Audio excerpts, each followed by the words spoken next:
මෙම උතුම් බණ දේශනාව දේශනා කරන පින්වත් ස්වාමීන් වහන්සේට අපගේ නමස්කාරය වේවා. ඔබ සැමට තෙරුවන් සරණයි. සාදු සාදු සාදු. සමන්ත චක්කවාලේසු අත්‍රා ගච්ඡන්තු දේවතා සද්ධම්මං මුනි රාජස් සුනන්තු සග්ග මොක්ඛදං ධම්මස්සවන කාලෝ අයං බදන්තා ධම්මස්සවන කාලෝ අයං බදන්තා ධම්මස්සවන කාලෝ අයං බදන්තා. නමෝ තස්ස භගවතු අරහතු සම්මා සම්බුද්දස්ස නමෝ තස්ස භගවතු අරහතු සම්මා සම්බුද්දස්ස නමෝ තස්ස භගවතු අරහතු සම්මා සම්බුද්දස්ස. හැම දිනාටම තෙරුවන් සරණ ප්‍රාර්ථනා කරමින් අද ඔබ හැම දිනෙකම ඔබේ ජීවිතයට ඉතාම වැදගත් ධර්ම කාරණා රැසක් ශ්‍රවණය කරන්න ධර්ම ශ්‍රවණයට සූදානම් වෙන්නේ. පින්වතුනි, මේ ධර්මානුශාසනාව තුළ ඔබට බුදුරජාණන් වහන්සේගේ කාලේ වැඩ සිටිය ඇතැම් ශ්‍රාවක චරිත ජීවිතවල මුහුණ දීපු ප්‍රශ්න, ගැටලු, පීඩා, ඒ වගේ මේ අය උතුම් ධර්මාවබෝධය කරා වීරියෙන් ගිය ගමන පිළිබඳව අද මේ ධර්මානුශාසනාවේදී අපි ඔබට වීරිය ඇතිවෙන ආකාරයට කරුණු කීපයක් පෙන්වලා දෙන්න කල්පනා කරනවා. ඒකට හේතුව මේ ජීවිතේ බුදුහාඳුරන්ගේ කාලේ ජීවත් වුණත්, අද වර්තමානයේ මේ 21 වෙනි සියවස කියලා මේ වර්තමානයේ අපි ජීවත් වුණත්, අනාගත ලෝකේ ජීවත් වුණත් ඉපදීම කියන්නේ දුකක්මයි. ඒ ඉපදීමත් සමග ලෙඩ වෙනවා, වයසට යනවා, මරණයට කවදා කොතන කොයි මොහොතේ හෝ මරණයට මුහුණ දෙන්න සිද්ධ වෙනවා, ප්‍රියයන්ගෙන් වෙන් වෙන්න සිද්ධ වෙනවා, අප්‍රියයන් සමග එකතු වීම සිද්ධ වෙනවා, ශෝක පරිදේව දුක්ඛ දෝමනස් උපායාස, මේක තමයි ජීවිතේ. එතකොට මේ කාරණා අත්දැකීම් හැටියට, පරිසරයේ හැටියට, ආපු ප්‍රශ්න හැටියට එකිනෙකාට වෙනස් වෙන්න පුළුවන්. නමුත් පින්වතුනි, බුදුරජාණන් වහන්සේ වැඩ සිටිය කාලෙත් මහා පිං ඇති අය, මාර්ගඵල ලබන්න සසර පිං ඇති අය, මේ බුද්ධ ශාසනයේ අග්‍රදායකයෝ වෙච්ච අය, බුදුරජාණන් වහන්සේගෙන් බණ අහලා නිවන් අවබෝධ කරගත් රහතන් වහන්සේලා ගත්තත් ඒ හැමෝගෙම ජීවිතවල ඉපදීමත් සමග ඒ ජීවිත කාලේ බොහෝ ප්‍රශ්න, ගැටලු, පීඩා, සමහර ප්‍රශ්න ගැන හිතනකොට ඔබටම හිතේ අනේ අපිට එච්චර ප්‍රශ්න ඇවිල්ලා නැහැනේ කියලා. මොකද බොහෝ වෙලාවට ඔබ ලෝකේ කොහේ ජීවත් වුණත්, ඕස්ට්‍රේලියාවේ හිටියත්, ලංකාවේ ජීවත් වුණත්, මේ ලෝකේ වෙන කොහේ හරි කෙළවරක මොන රටක ජීවත් වුණත් ජීවත් වීම කියන්නේම අපේ ජීවිතේ අපි පෙර වපුරපු දේවල් නෙලා ගනිමින් කර්ම ගෙවමින් යන ගමන. අපි කවුරුත්, ඔබ මම මේ අපි කවුරුත් කම්මස්ස කෝමහි කර්මීය ස්වකීය කරගත්ත පිරිසක්. කම්ම දායාදෝ කර්මීය දෑවැද්ද කරගෙන යන පිරිසක්. කම්ම පටිසරණෝ කර්මීය පිළිසරණ කරගෙන ඉන්න පිරිසක්. කම්ම යෝනි කර්මීය මතයි අපේ උප්පත්තිය තීරණය වුණේ. අපි උපදින තැන තීරණය වුණේ පෙර සසරේ කරපු කර්මයක් මත. කම්ම බන්දු ඔබට මට අපි කාටත් ඉන්න එකම ඥාතියා අපි සසරේ රැස් කරගත්ත කර්ම. යං කම්මං කරිස්සාමි කල්යාණං වා පාපකං වා තස්ස දායාදෝ. යම් කර්මයක් කරොත් යහපත්, එහි යහපත් විපාකේ අපිට ලැබෙනවා. යම් කර්මයක් කරා නම් අපි අයහපත්, එහි අයහපත් විපාකයක් අපිම ලබනවා. ඒක අපිමයි අරගෙන යන, වෙන කවුරුත් නෙවෙයි. එහෙමනම් ඒ කර්ම විපාක ගෙවමින් යන ගමනක් තමයි පුණ්‍ය විපාක නම් එන්නේ. අන්න ඒ කාලේ යම් කිසි සැප සම්පත් විඳිමින් බොහොම සතුටින් ටික කාලයක් යා ගන්න පුළුවන්. මොකද හැමදාම පිනේ විපාක රැකිලා තියෙනව නෙමෙයි. පිනත් ගෙවිලා අවසන් වෙනවා. ඒ අතර අකුසල් බලවත් වෙනවා. ඒ අකුසල විපාක බලවත් වෙලා විපාක දෙන කාලවල හැඬු කඳුලින් මොන මට්ටමක ජීවත් රජ වෙලා හිටියත් එක රැයි මහපාරට වැටෙන්න වෙන්න පුළුවන්. මොන තරම් බල පරාක්‍රමයක් විහිදවාගෙන හිටියත් එක රැයිම් බිම ඇදගෙන වැටෙන්න පුළුවන්. අන්නේ යථාර්ථය ඔබ තේරුම් අරගෙන ඔබ ජීවත් වුණොත් ඔබට මේ අටලෝ දහම ඉදිරියේ එන ප්‍රශ්න ගැටලු පීඩා ඉදිරියේ හිත හදාගන්න පුළුවන්. අපි දකිනවා බොහෝ දෙනෙක් ලෝකයට hina වෙලා හිටියට ඇතුළතින් දැවෙනවා, පිච්චෙනවා, විඳවනවා, හූල්ලනවා. ඇයි අපිටම මෙහෙම වෙන්නේ? මොකක්ද අපි මේ කරපු කර්ම? මේකද මේ ජීවිතේ? ජීවිතය ගැන හූල්ලමින් පසුතැවීමෙන් විඳෝමින් ජීවත් වෙනවා. මෙච්චර වටින බුද්ධ ශාසනයක් ලැබිලා මේ තරම් උතුම් මනුස්ස ජීවිතයක් ලැබලා මේ ලැබිච්ච අවස්ථාවේ ප්‍රයෝජනය අපි ගන්න දක්ෂ නොවි බොහෝ දෙනෙක් මේ ලැබිච්ච මනුස්ස ජීවිතයේ වටිනාකම අතහැර ගන්නවා එන ප්‍රශ්න ගැටලු නිසා. ඇයි අපිට මෙහෙම වෙන්නේ? සමහරු යහපත් විදිහට ජීවත් වෙලා ප්‍රශ්න එනකොට හිතනවා මෙච්චර හොඳට ඉන්න අපිටම ඇයි මේ කරදර? අර පව්කාරයෝ යස අගේට ඉන්නවනේ කියලා. අකුසල් කරන, පව්කම් කරන මිනිස්සු දිහා බලලා හිතනවා ඒ අයට කිසි කරදරයක් නෑ නෝය. මේ ප්‍රශ්න ඔක්කොම හොඳට ඉන්න අපිටමනේ කියලා. පින්වතුනි, ඔබට මේ බුද්ධ දේශනාව, මේ ධර්මානුශාසනාවේ සමහර ශ්‍රාවක චරිත ඒ අයගේ ජීවිතවල ආපු ප්‍රශ්න ගැටලු ගැන අපි විමසලා අපේ ජීවිතේ එක්ක ගලපලා බලන්න. අන්න එතකොට ඔබට හිතෙයි මේක තමයි ජීවිතේ. නිවන් දකින්න පෙර පින් තිබුණත් මොන මට්ටමින් හිටියත් ජීවිතේ කොහේ ඉපදුනත් මොන රටේ ජීවත් වුණත් ඉපදීම දුකක්ම තමයි. ඉපදීමත් එක්කම ලැබෙන දායාදේ ජාතිපච්චයා ජරා මරණ ශෝක පරිදේව දුක්ඛ දෝමනස් උපායාස. මේ දායාදේ අපි කරා එනවා. දැන් පින්වතුනි, අපේ බෝසතාණන් වහන්සේ උන්වහන්සේ රාජමාලිගා අතහැරලා විමුක්තියක් හොයාගෙන ගියේ උන්වහන්සේට සැප සම්පත් මදි වෙලා නෙමෙයි. තව සැප හොයාගෙන ගියානේ. උන්වහන්සේ තේරුම් ගත්තා. උන්වහන්සේට රම්ම්‍ය සුරම්ම්‍ය සුබ මාලිගා එදා සිද්ධාර්ථ කුමාරයාට සුද්ධෝදන රජතුමා ඉහළම කාම සැප සම්පත් ඒ කාලේ මනුස්ස ලෝකේ ඉන්න කෙනෙකුට ලැබෙන්න තිබ්බ ඉහළම සැප සම්පත් සකස් කරලා දුන්නා. සීත කාලෙට, උෂ්ණ කාලෙට, සෞම්‍ය කාලෙට වෙන වෙනම මාලිගාවන්. විවාහ වුණෙත් තරුණ වයසේ. අවුරුදු 16ක් වගේ වයසේදී තරුණ කාලේ. ඒ වෙනකොට සංසාරේ පාරමී පුරාගෙන ආපු රජ පවුලක හිටපු මහා පින්වන්ත. එතකොට උන්වහන්සේට මේ ගිහි ජීවිතයේ තුල අඩදබර ප්‍රශ්න විවාහ ජීවිතේ එපා වෙලා දාලා අතහැරලා ගියා නෙවෙයි. යසෝදරාවගෙන් වෙච්ච කෙනෙහිලිකන් නිසා දාලා ගියා නෙවෙයි. ඊළඟට පුංචි රාහුල පුතා ඉපදිච්ච දවසේ ඒ කාම ලෝකේ කාම බන්ධනයන් තුල සැප සම්පත් රාජ්‍යත්වයේ ලැබෙන්න ඕන මෙන්න. සුද්ධෝදන රජතුමාට වෙන විකල්ප තිබුණේ නැහැ. රජකම වෙනුවෙන් වෙනත් රාජකුමාරවරු සමග හෝ රාජ්‍යත්වය වෙනුවෙන් පිය රජුරුවන්ගෙන් රජකම ලබා ගන්න සටනක් තිබ්බේ නැහැ. හැබැයි ඒ මොන සැප සම්පත් තිබුණත් උන්වහන්සේ විමසන්න පටන් ගත්තා මේ තියෙන සියල්ල මට යම් දවසක අතහරින්න වෙනවා. වයසට යෑමත් සමග ජීවිතයේ තරුණකම අවසන් වෙලා යනවා. අන්න උන්වහන්සේ අර සතර පෙර නිමිති දැක්කට පස්සේ විමසන්න පටන් ගත්ත ක්‍රමය. වයසට යෑමත් සමග ජීවිතයේ තරුණකම අවසන් වෙලා යනවා. ලෙඩවීමත් සමග නිරෝගීකම අවසන් වෙලා යනවා. අපි කවුරුත් ලෙඩ වෙනවා. ඒ ලෙඩ වෙනකොට මොන මට්ටමේ හිටියත් රජෙක් වුණත්, සිටුවරයෙක් වුණත්, ධන කුවේරයෙක් වුණත් දුක් විඳින්න සිද්ධ වෙනවා. ලෙඩවීමත් සමග නිරෝගීකම අවසන් වෙනවා.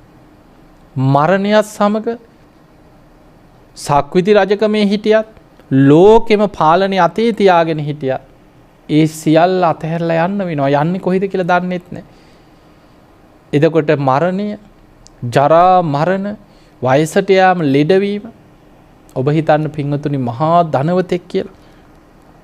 හැබැයි වයසට ගිහිල්ලා ඇඳේ උඩුබැලි අතට ඉන්නකොට රත්තරන් ගාපු ඇඳක නිදි කරෝලා තිබුණත් ලෝකේ තියෙන වටිනාම මෙට්ට සැප පහසු කාමරයක් හදලා පෞද්ගලික ඉහළම සැප සම්පත් ඇති රෝහලක මොන තරම් වෛද්‍යවරු වට කරගෙන හිටියත් එක තැන මල මුත්‍ර කරගෙන දුක් විඳිනකොට බට දාලා සමහර ශල්‍ය කර්මවල ඊළඟට නැකිට ගන්න බැරි මේ වේදනාව එක තැන් වෙලා උඩුබැලි අතට ඉන්නකොට දැනෙන අසරණකම සල්ලි වලින් වහන්න පුළුවන් දෙයක් නෙමෙයි. බලය මත යටපත් කරන්න පුළුවන් දෙයක් නෙමෙයි. මං අසවල් කෙනා මට එහෙම වෙන්න බෑ කියලා නවත්තන්න පුළුවන් දෙයක් නෙමෙයි. අන්න ඒ නිසා ඒ අසරණකමත් එක්ක අපි කවුරුත් හජමැදුරේ හිටියත් දුගී පැල්පතක හිටියත් මහා ධනවතෙක් වුණත් හිඟන්නෙක් වුණත් මොන මට්ටමින් හිටියත් ඉපදීම දුකක්මයි. ඉපදීමත් සමගම ලෙඩ වෙනවා, වයසට යනවා, ජරාවට පත් වෙනවා. මෙන්න මේ දුකෙන් මිදෙන ක්‍රමයක් විමුක්තියක්. ඉපදීමක් නැති, ලෙඩවීමක් නැති, වයසට යෑමක් නැති අජරාමර උතුම් විමුක්තියක් නිවනක් හොයාගෙනයි උන්වහන්සේ ඒ සැප සම්පත් අතහැරලා ගියේ. ඒ නිසා පින්වතුනි අපි ලෝකෙ කොහේ හිටියත් මොන මට්ටමින් හිටියත් පෙර කරපු පින්පව් අනුව අපිට ලැබෙන දේවල් මොන විදිහට අපිට ලැබිලා මොනවා මගේ කියලා මොනවා අපි බදාගෙන මොන විදිහට ජීවත් වුණත් ඔබ හිතන්න ලෙඩවීමත් සමග මේ සියල්ල කඩාගෙන වැටෙනවා මිනිස්සු. සමහරු හිටි ගම එක්ක බඩේ අමාරුවක් කියලා වෛද්‍යවරයා හම්බෙන්න යන වෛද්‍යවරයා බල්ලා කියන ඔයාට මේ වගේ හොඳ කරන්න බැරි අසනීපයක් තියෙනවා. දැන් පරක්කු වැඩි. මුළු ශරීරේ පුරාම මේ රෝගේ පැතිරිලා. බලන්න සමහර පිළිකා වගේ රෝග හොඳ කරන්න බැරි ලෙඩ රෝග මොන තරම් මතුවෙනවද මේ ශරීර තුලින්.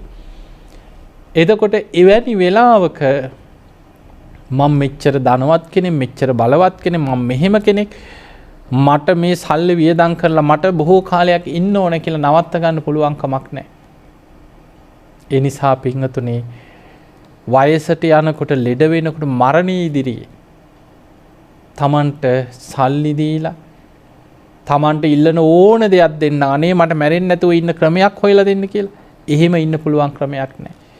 අන්න ඒ නිසා බුදුරජාණන් වහන්සේගේ කාලේ වැඩ හිටිය ශ්‍රාවක චරිත හොඳට අධ්‍යයනය කරන රහතන් වහන්සේලාගේ ජීවිත තේර ගාථා කියලා තියෙනවා. රහත් භික්ෂුණීන් වහන්සේලාගේ ජීවිත තේරී ගාථා කියලා ධර්මයේ සඳහන් වෙනවා.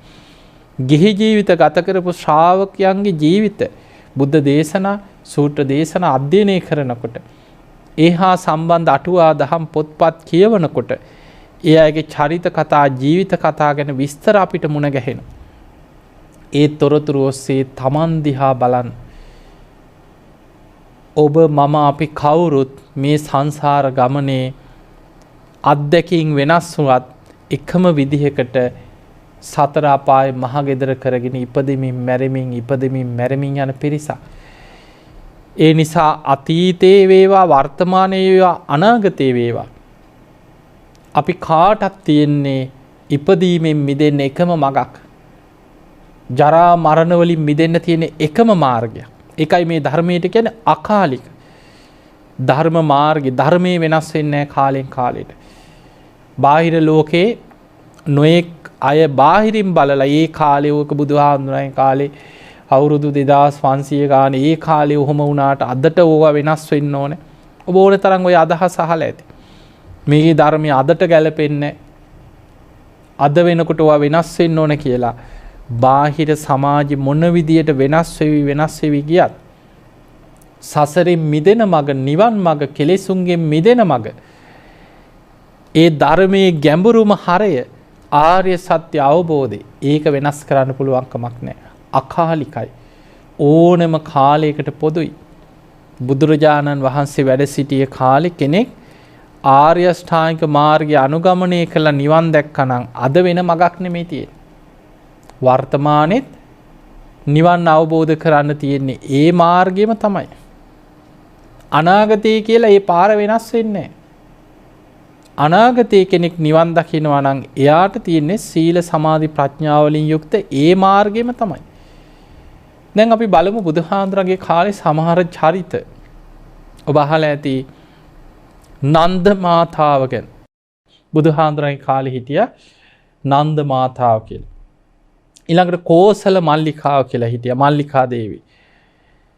ඊළඟට බුදුරජාණන් වහන්සේ කාලේ සුජාතාව ගැන ඔය වගේ ඊළඟට අනාථපිණ්ඩික සිටුතුමා ගැන පටාචාරාවගේ ජීවිත.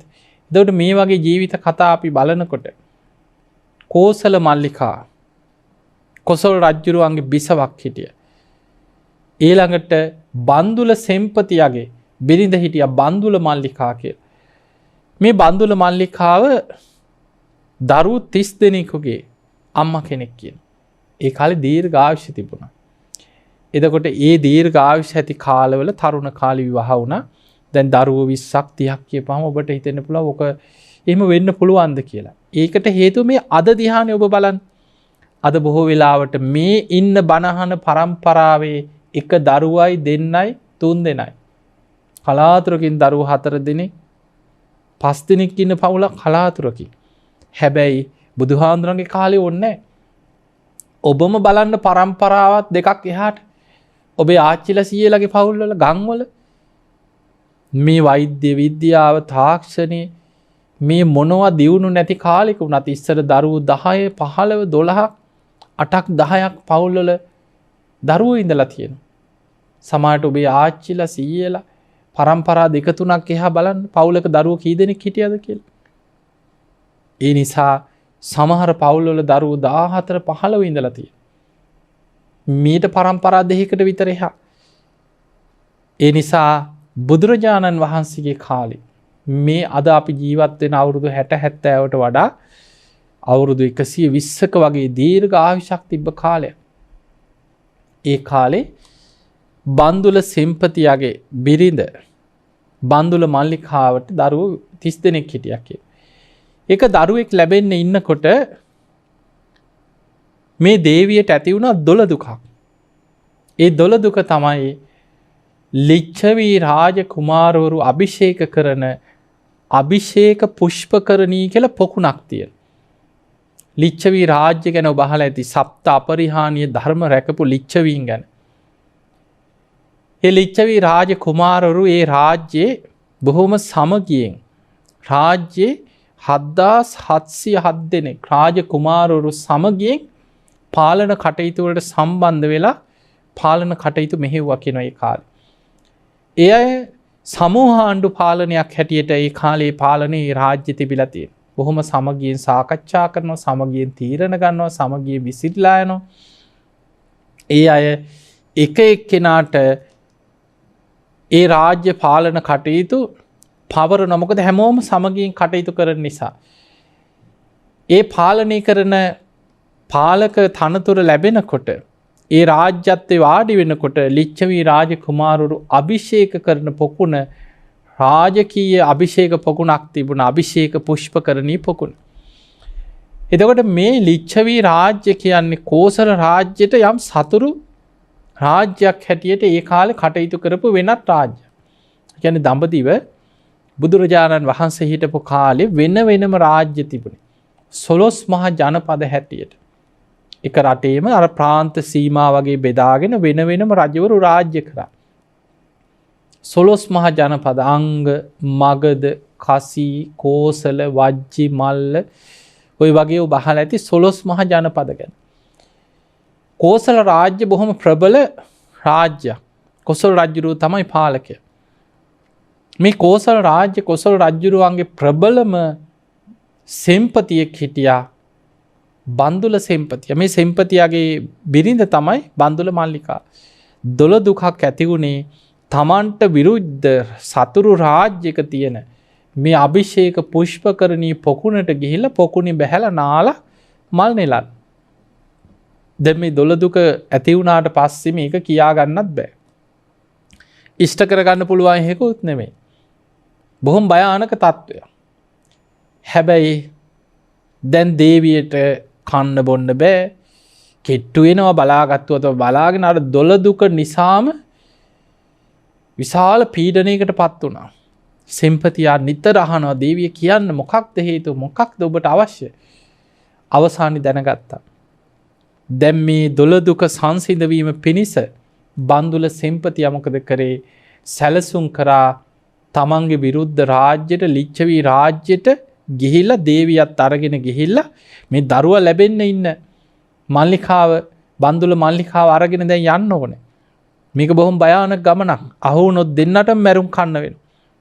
හැබැයි ගිහිල්ලා කොහොම හරි හොරෙන් මේ රාජ්‍යයට ඇතුල් වෙලා රාත්‍රී කාලේ හරි අභිෂේක පුෂ්පකරණී පොකුණෙන් මේ දරුවා ලැබෙන්න ඉන්න බිරිඳව නාවලා දොළ දුක සංසිඳෙව්වත් ආපහු පැනලා එනවා කියන්නේ ලේසි දෙයක් නෙමෙයි.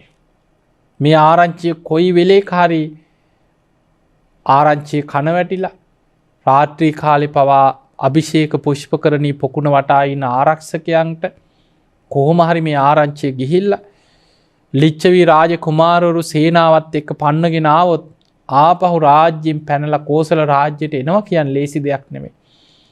මේකට වේගෙන් යන්න පුළුවන් අශ්වයන් යොදපු අශ්ව කරත්තයක් සූදානම් කරගත්තා. ඒ වෙනකොට ඒ රාජ්‍යයේ හිටපු වේගෙන් යන්න පුළුවන් අශ්වයන් යොදවපු අශ්ව කරත්තයක් සූදානම් කරගත්තා.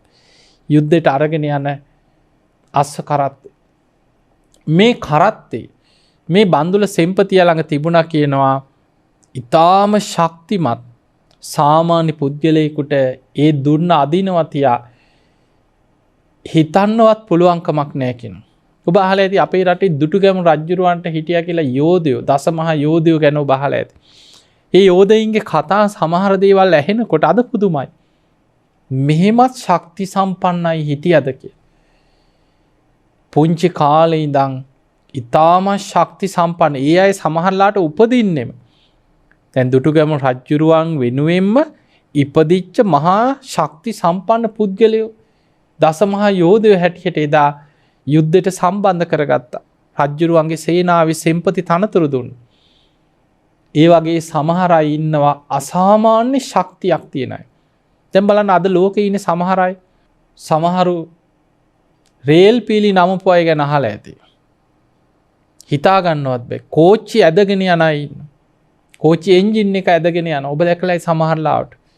ප්ලේන් තනි පුද්ගලයෙක් මේ කයට මෙවැනි ශක්තියක් කොහොමද එන්නේ කියලා හිතා ගන්න බෑ. සමහරලාට දත් වලින් අල්ලගෙන වාහන ඇදගෙන යනවා. එතකොට මේ වගේ ශක්ති සම්පන්න පුද්ගලයෝ අදත් අපිට සමාජයේ ඉන්නවා. අද රූපවාහිනී මේ වගේ දේවල් තියෙන නිසා ඔබ සමහරලාට බලලා පුදුම වෙනවා. පුදුම මිනිස්සෙක්නේ. පුදුම ශක්තියක්. එදා බන්දුල සෙම්පතියට දුන්නක් තිබුණා කියන ඒ දුන්න ඔහු පාදයෙන් එක පැත්තක් අල්ලගෙන මේ දුන්න අතින් අල්ලගෙන ඇදලා අතහරිනකොට අහස ගුගුරනවා වගේ හෙන හඬක් වගේ හඬක් ඇහෙනවා කිය. 3 වතාවක් මේ දුන්න ඇදලා අතහැරලා තමයි ඊතලයේ යොදලා දුන්නෙන් විදින්. ඔහුට තියෙන මේ දුන්නේ තියෙන මේ ශක්තිය කියන්නේ සිය ගාණක් වුණත් එක පෙළට තියලා පසාරු කරගෙන යන්න විදින්න තරම් ශක්තියක් ඔහුට තියෙනවා. ඒ නිසා තමයි කොසල් රජුරුවන්ගේ සේනාවේ ඉහළම සෙම්පති තනතුර ඔහුට ලැබුණේ. බලවත්ම ශක්ති සම්පන්න කෙනා. මේ දුන්නත් අරගෙන ඊතලත් අරගෙන අර දරුවා ලැබෙන්නේ හිටපු දේවියත් කරත්තේ නග්ගගෙන ගියා. මෙහෙම ගිහිල්ලා කොහොම හරි රාත්‍රී අර මුර කපල වලින් රිංගලා කරත්තෙත් අරගෙන කොහොම හරි ගිහිල්ලා කරත්තෙත් හංගලා දේවියවත් උස්සගෙන ගිහිල්ලා අභිෂේක පුෂ්පකරණී පොකුණේ රාත්‍රී කොහොම හරි පොකුණට දේවිය බස්සලා දේවියට නාන්න දුන්නා. ඒ නාන අතරතුර වටපිට බල බල හිටියා කොහෙන් හරි පණවිඩයක් ඒ සැනින් ආරක්ෂකයෝ හරහා මේ පණවිඩේ ලිච්ඡවි රාජ කුමාරවරුන්ට ඔවුන් ඉක්මනින් සංවිධානය වෙලා අවියාවිද අරගෙන දුනු ඊතල අරගෙන කරත්ත සිය ගානක ඈතින් පිටත් වුණා මාලිගාවලින් බන්දුල සෙම්පති අද ඉතුරු කරන්නේ අපේ අභිෂේක පුෂ්පකරණී පොකුණ අපිරිසිදු කරා මේ කාන්තාවක් මේකට බස්සලා කාන්තාවන්ට ඒ කාලෙ දඹදිව ඒ අය ඒ සමාජය තුළ සමහරලාවට නිසි තැනක් ලැබුන්නේ. කාන්තාවන්ට ඒ අභිෂේක පුෂ්පකරණී පොකුණ ළඟටවත් යන්න දීලනෑ. හැබැයි බන්දුල සෙම්පතිය මේ කරපු දේක ඔවුන්ට විශාල කේන්තියක් වෛරයක්කාව. ඈතින් කරත්ත හඬ ඇහෙනකොට බන්දුල සෙම්පතිය ඉක්මනට දේවියට කිව දේවිය දැන් ඇති ඔය වතුරින් ගොඩටෙන්. අපිට අනතුරක් අත ළඟ ඉක්මට සෙම්පතිය දේවීව ඔසවගෙන කරත්තින් තිබ්බා. කරත්ත පිටිපස්සෙන් තියලා කරත්තේ ඉක්මනින් වේගෙන් අර අස්ව කරත්තේ පදවගෙන මේ නගරෙක් පැනලගිය. හැබැයි පිටිපස්සෙන් පන්නගෙන එනවා ලිච්චවී රාජ කුමාරුරු ඇතුරු සේනාව. සිය ගානක් කරත් එනවා පිටු පසි. නමුත් දැනගත්ත බන්දුල සෙම්පතියට මේ නගරෙන් නම් පැනල යන්න හම්බෙන්නේ මේ අය පන්නගෙන එනවා කරත්ත සිය ගානක. ඒ වෙලාවේ බන්දුල මල්ලිකාවට කිව්වා මල්ලිකාව ඔබ හොඳට බලන්න අර පිටිපස්සෙන් එන කරත්ත සිය ගානම එකක් වගේ පෙනෙන තැනදී ඔබ මට කියන්න. ඔබ ඉදිරියට ඇවිල්ලා කරත්තේ ඔබේ අතට ගන්න. ටික වෙලාවක් යනකොට පාර ඉතාම කෙලින් හරියකදී කරත්ත සිය ගානම එක පෙළට එක කරත්තයක් වගේ පේනවා. දේවිය ඒ වෙලාවේ සෙම්පතියට දැනුම් දීපු වෙලාවේ සෙම්පතියක් කරත්තේ පසුපසට ඇවිල්ලා අශ්වයන්ගේ අර අස්ව රථයේ පදවන ඉදිරි කොටසේ දේවියව වාඩි කෙරෙව්. දැන් කරත්තේ පදවගෙන යන්නේ අස්ව කරත්තේ දේවිය. බන්දුල සෙම්පතියක් කරත්තේ පසුපසට ඇවිල්ලා දුන්න අරගෙන එක වතාවක් ඇදලා දුන්න අතහැරිය. ඒ සංඥාවක් දුන්නා පස්සෙන් එන්න නං එපා නුඹලට මම මගේ මේ තලෙන් විදිනවා කියලා. නමුත් ද්වේෂයෙන් වෛරයෙන් කේන්තියෙන් පන්නගෙන ආපු පිරිසට අර හඬට අවනත වුණේ. දෙවනි තුන්වෙනි වතාවටත් දුන්න ඇදලා අතහැරලා ඊතලේ අරගෙන එක පෙළට සිය ගානක් ලිච්ඡවී රාජකුමාරවරු ඉලක්ක කරලා ඊතලෙන් විද්දා සිය ගානක් පසාරු කරගෙන ඊතලේ ගියා. කොහොම හරි බන්දුල සෙම්පතියා බන්දුල මල්ලිකාවත් අරගෙන ලිච්ඡවී රාජ්‍යයෙන් පැනලා ගියා. දැන් මේක වෙච්ච සිදුවීමක්. ඔබට හිතෙන්න පුළුවන් මොකද්ද මේකේ තියෙන වැදගත්කම කියලා. පින්වතුනි අපේ බුදුරජාණන් වහන්සේගේ කාලේ දැන් මේ වෙච්ච සිදුවීම. දැන් ගිහිල්ලා කොමාරි දරුවොත් ලැබිලා අර දැන් දරුවෝ 30 දෙනෙක් ඉන්න දරුවෝ ටිකක් ලොකු මහත්. දරුවෝ ලොකු වෙනකොට බන්දුල සෙම්පතියාගේ සේනාවටත් දරුවෝ එකතු කරගත්තා. අයි අර සෙම්පතිතුමාගේ මේ ශක්ති සම්පන්න සේනාවේ ඒ දරුවොත් එකතු. ඔය අතරේ දවසක් සැරියුත් මුගලන් මහරහතන් වහන්සේලා 500ක් පිරිසත් එක්ක බන්දුල මල්ලිකාවගේ නිවසට දානයකට වැඩම කරලා ඒ වෙනකොට බන්දුල මල්ලිකාව දැන් බණ අහලා කාලයකට පස්සේ බුදුන් සරණ ගියා, ධර්මයේ සරණ ගියා, ශ්‍රාවක සංඝයා සරණ ගිහිල්ලා බණ අහලා සෝවාන් ඵලයටපත් වුණා. බණ අහලා ධර්මයේ දියුණු කරලා සකදාගාමි මාර්ග ඵලයක් ලැබුවා. අනාගාමී ඵලයක් ලැබුවා. ගිහි ජීවිතය තුළ ගිහි ශ්‍රාවකයෙකුට ශ්‍රාවිකාවකට ලබන්න පුළුවන් ඉහළම මාර්ග ඵලය අනාගාමී ඵලය දක්වාම මෙතුමිය ගිහි ජීවිතය තුළ ධර්මයේ දියුණු කරගෙන ධර්මය අවබෝධ කරගත්තා. ඔය අතරේ තමයි සැරියුත් මුගලන් දෙනම ඇතුළු 500ක් සංඝයාට නිවසට වඩම්මලා බන්දුල මල්ලිකාව දානේ පූජා කර කර හිටියා. මෙහෙම දානේ පූජා කරනකොට සේවිකාවක් අතින් දානේ වාජනයක් බිම වැටිලා බිඳිලා ගියා. දැන් සමහර ලාවට දානශාලාවක හරි කොහේ හරි දානයක් දෙනකොට කාගේ හරි අතින් වාජනයක් කැඩිලා බිඳෙනවා. බිඳුනට පස්සේ අර දානේ බෙදන කෙනාගේ හිතට එක්ක අර වෑංජන ටික අපිට බත් තිබ්බ වාජනේ වැඳිලා කුඩු වෙලා බත් ටිකත් හැලිලා විසි වෙලා යනවා. අයියෝ වෙච්ච දේ නිකන් මොකක්ද මේ මගේ අතින් උනේ කියලා අර පිනට වඩා කෙනෙක් මානසික වැටෙනවා. සාරිපුත්ත මහරහතන් වහන්සේට හිතුණා බන්දුල මල්ලිකාවගේ හිත බිඳුනන්ද දන්නේ වාජනේ බිඳෙනකොට වෑංජන තිබිච්ච වාජනයක් සේවිකාවක් අතින් වැටිලා කුඩු වෙලා බිඳිලා ගියේ. ඊට ටික වෙලාවකට අර භාජනයේ බිඳෙන්න ටික වෙලාවකට කලින් දානේ බෙදන්න සූදානම් වෙනකොට සේවකයෙක් කලබලේ වගේ ඇවිල්ලා තුණ්ඩු කෑල්ලක් දුන්නා බන්දුල මල්ලිකාවට. එතුමිය මේ තුණ්ඩු කෑල්ල දිහා බලලා නමලා ඉනේ ගහගෙන දැන් දාන බෙදනවා. කිසිම ගාණක් නැතුව දාන බෙදන. සාරිපුත්ත මහරහතන් වහන්සේ අර භාජනයේ වැටිලා බිඳිච්ච වෙලාවේ කිව්වා නැගණිය බිඳෙන දේවල් බිඳෙනවා තමයි කියෝ. ඒ නිසා ඔය භාජනයේ වැටිලා බිඳිච්ච එක ගණන් ගන්න එපා බිඳෙන දේවල් බිඳෙනවා කියෝ. ඒ කියනකොට බන්දුල මල්ලිකාව කිව්වා අනේ ස්වාමීනි ඕක මොකක්ද? බිඳෙන දේවල් බිඳෙනවා තමයි. මේ සියලු සංස්කාරයන් අනිත්‍යයි. ස්වාමීනි මේ බලන්න මේ ටික වෙලාවකට කලින් මගේ අතට ලැබිච්ච තුණ්ඩු කෑල්ල මගේ ස්වාමියාවයි දරුවෝ 30 දෙනාවයි මේ දැන් ටික වෙලාවකට කලින් ලිච්ඡවීන් අතින් ඝාතනය වෙලා අර අභිෂේක පුෂ්පකරණී පොකුණට ඒ දේවියව බස්සවල නාවපු ඒ පලිය අවුරුදු ගණනාවකට පස්සේ ලිච්ඡවීන් පලිගත් ඒ විදිහට. ඒ වගේ මෙදා බන්දුල සෙම්පතියා සිය ගානක් ලිච්ඡවී රාජ කුමාරවරුන්ට ඊතලෙන් විදලා ඒ මරලා දේවියවත් අර පොකුණේ නාවලා රාජ්‍යයෙන් පැනලා ගියාට ඔවුන් කාලයක් සැලසුම් කරලා බන්දුල සෙම්පතියාවයි දරුවෝ ටිකයි එකතු කරලා මැරුවා.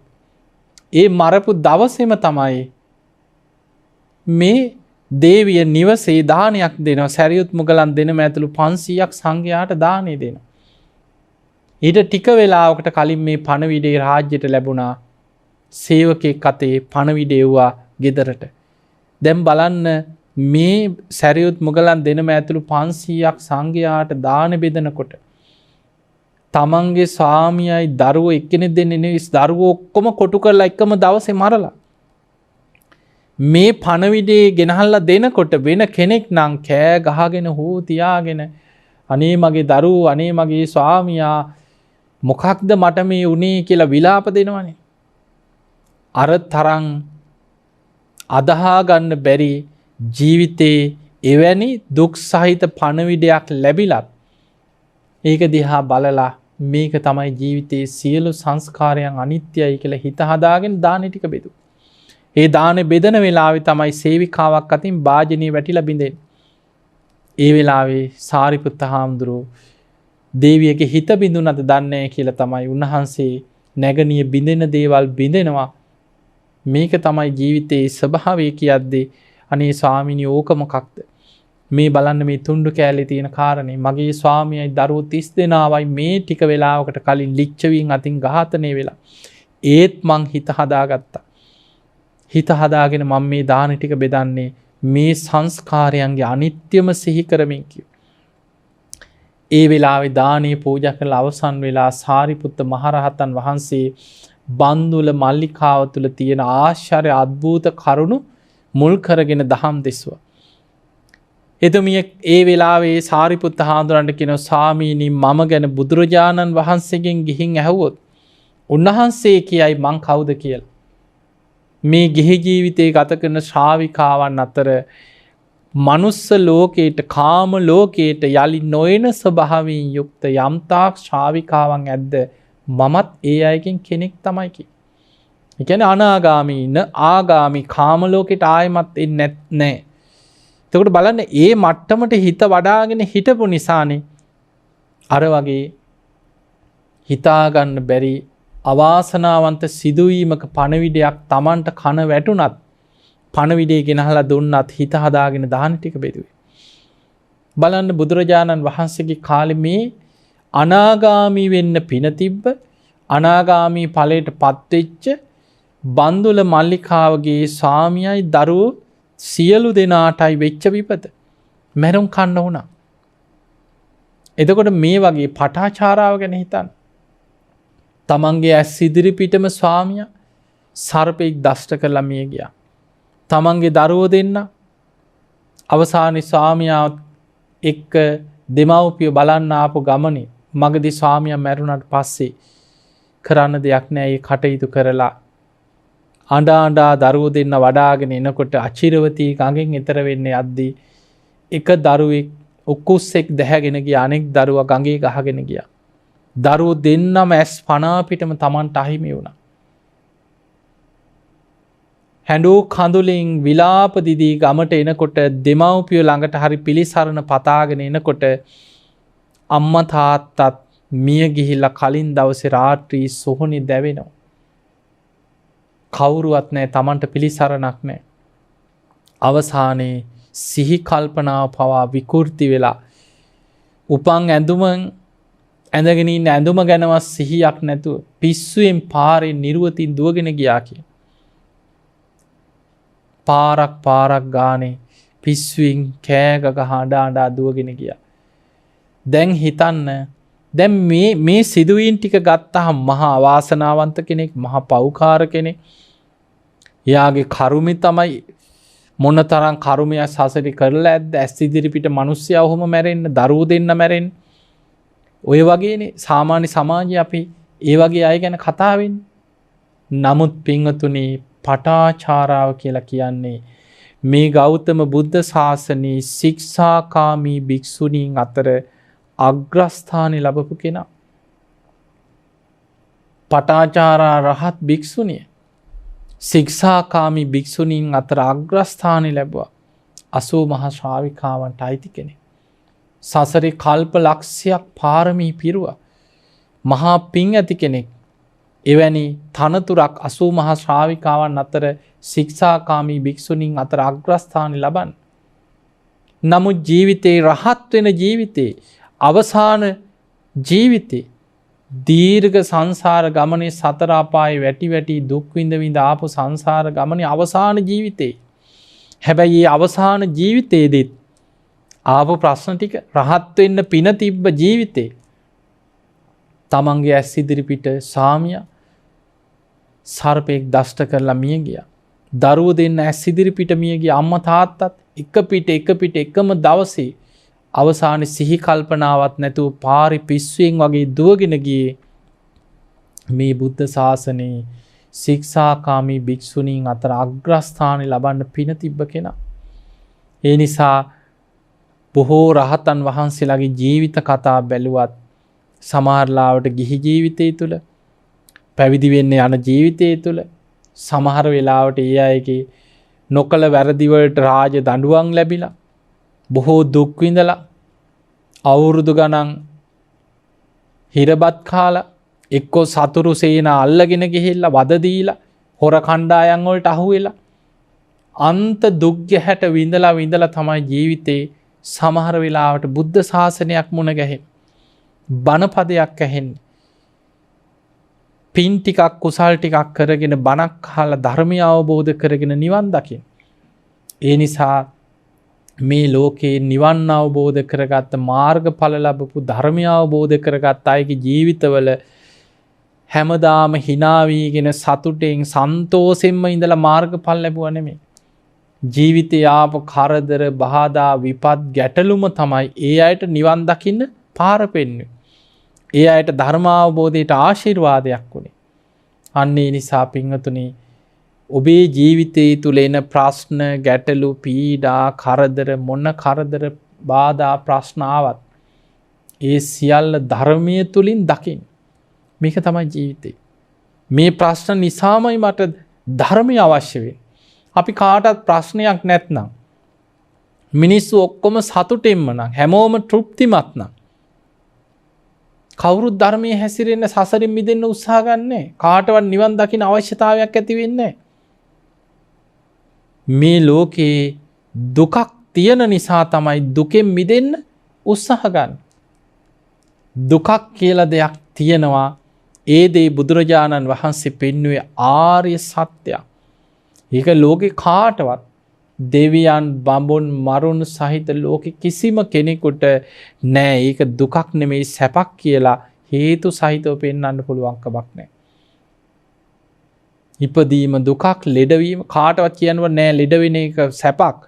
කොච්චර සැපක්ද මේ ස්පිරිතාල වල දුක් විඳින එක, බට ගහලා ඔපරේෂන් කරනකොට මොන සැපක්ද කියලා කාටවත් කියන්න පුළුවන්. ඒක දුකක්.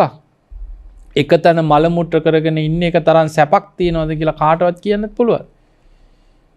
ඒක දුකක්. මරණ මංචකේ මිනිස්සු කෑ ගහනවා, විලාප දෙනවා, අසරණයි, අනේ මාව බේරගන්න කියලා මොන තරම්නම් මරණින් බේරෙන්න උත්සාහ ගන්නවද? කවුරුත් අහෝ සැපක්, අහෝ සැපක් කිය පණ යනව නෙමෙයි. ඒ නිසා බුදුරජාණන් වහන්සේලා පහළ වෙලා පෙන්නලා දුන්නේ ආර්ය සත්‍යය. දුක කියන්නේ ආර්ය සත්‍යය. ඒ දුක හටගන්නේ මෙන්න මේ නිසා, තණ්හාවේ හට ගැනීම නිසා. ඒක ආර්ය සත්‍යය. මේ දුක නැති කරන්න පුළුවන්, තණ්හා නිරෝධයෙන් දුක නැති කරන්න පුළුවන්. ඒක ආර්ය සත්‍යය. ඒ පිණිස බුදුරජාණන් වහන්සේලා තමන් වහන්සේ විසින්ම මගක් හොයාගත්තා. පුබ්බේ අනුනුස්සතේසු ධම්මේසු, මේ ලෝකේ කවදාවත් නොඇසූ විරූ ධර්මයක් මගක් හොයාගත්තා. බෝධි මූලයේදී ගුරු උපදේශ රහිතව තමන් වහන්සේ විසින්මයි මග හොයාගත්තේ.